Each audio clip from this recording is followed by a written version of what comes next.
ሰላም ሰላም ውድ ተመልካቾቼ እንኳን ወደ ኢትዮ ዩሮፕ ፉድስ በሰላም መጣችሁ።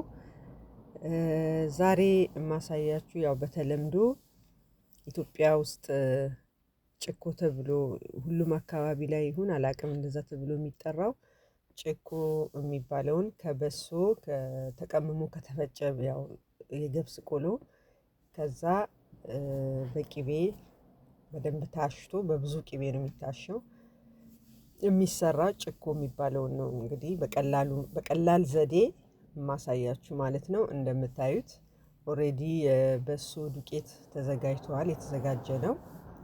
እዚህ ጋር ቂቤ አቅልጬ ትንሽ ኮረሪማ፣ ትንሽዬ ጨው፣ ምናልባት በሶ ሲፈጭ ጨው ካለው አይጨመርም። ከዛ በዚህ መልኩ እንደዚህ በሚክሰር ምክንያቱም ኖርማሊ በእንትን ነው በእጅ በጣም ረጅም ሰዓት ነው የሚታሸው።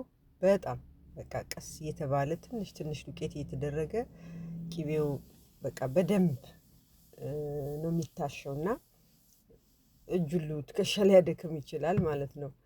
እኔ ደግሞ በዚህ መልኩ እስቲ ልሞክረው ብዬ ሰራሁት ማለት ነው። እንደምታዩት የተለየ የተጠቀምኩት ነገር የለም።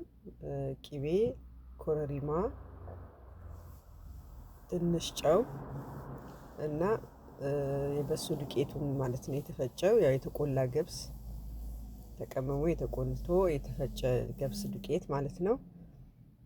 እንደምታዩት ሚክስ እያደረኩት ነው። በጣም ትንሽ ትንሽ እያደረኩ ነው ጨምሬ የምቀላቅለው ውስጡ እንዴት ነው ዱቄቱ ጓጉሎ እንዳይቀር ማለት ነው።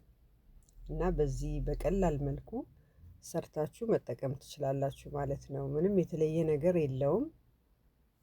ያው ባህላችን ሆኖ ግን ትንሽ ደግሞ አንዳንዴ የሆነ ሞደርን የሆኑ ነገሮችን የመጡትን ቴክኖሎጂዎች በመጠቀም ሳንደክም መስራት ይቻላል የሚለውን ለማሳየት ነው። ቪዲዮውን እስከ መጨረሻ ተከታተሉት። አመሰግናለሁኝ። ዲስክሪፕሽን ላይ የማስቀምጠው ነገር አይኖርም፣ ምክንያቱም እንዳልኩት ነው የበሶ ዱቄቱም ሁላችንም የምናውቀው ነው።